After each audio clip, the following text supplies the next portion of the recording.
আজ বাটায় আমাদের লিগের লাস্ট খেলা কি হলো আর আজ পেট্রোল পাম্পে তেল মারতে গিয়ে আমি কি ঝামেলায় পড়লাম সবকিছুই বলবো আমাদের এই ব্লগে। Hello guys, welcome back to a new blog. এখন বাজে দুপুর 2:30 আর এখন যাবো আমি বাটায়। লেট হয়ে গিয়েছিল তাই তাড়াতাড়ি গাড়ির চাবিটাকে নিয়ে বেরিয়ে পড়লাম। বাইকটাকে আগেই বার করে রেখেছিলাম, তাড়াতাড়ি নিয়ে বেরিয়ে পড়লাম। আর সাহিল আর সাকিব ফোন করেছিল যে ওরা চড়িয়ালে দাঁড়িয়ে আছে। সাহিল আর সাকিবকে পিক আপ করে নিয়েছি। এখন যাবো আগে আমরা পেট্রোল পাম্পে, কারণ আমার গাড়িতে একদমই তেল নেই। আর পেট্রোল পাম্পে এসে আরেক ঝামেলা, আমার ট্যাঙ্কের লকটা খুলতেই চাইছে না, জাম হয়ে গেছে।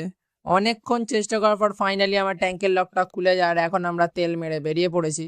আজ হলো আমাদের লিগের লাস্ট খেলা, এটাই আমাদের লিগের লাস্ট ম্যাচ, কারণ দুটো ম্যাচ খেলে আমাদের 0 পয়েন্ট, তো আমরা আর কোয়ালিফাই করতে পারবো না। আর লাস্ট খেলা আমাদের ইন্ডিয়ান ফুটবল লাভারের সাথে কথা বলতে বলতে চলে এসেছি এখন আমরা গ্রাউন্ডে। খেলা শেষে যে এখন যাচ্ছি আমরা বাড়ির দিকে, আর আজকের ম্যাচটা আমরা 2-1 গোলে জিতে যাই। আর এখন তাড়াতাড়ি বাড়ি যেতে হবে, কারণ আকাশ পুরো কালো হয়ে আসছে, যখন তখন বৃষ্টি শুরু হয়ে যেতে পারে, তাই তাড়াতাড়ি গাড়ি চালিয়ে চলে এসেছি এখন আমরা বাড়ি। আজ ব্লগটা এখানে শেষ করছি, দেখা হচ্ছে নেক্সট ব্লগে, ততক্ষণের জন্য টাটা।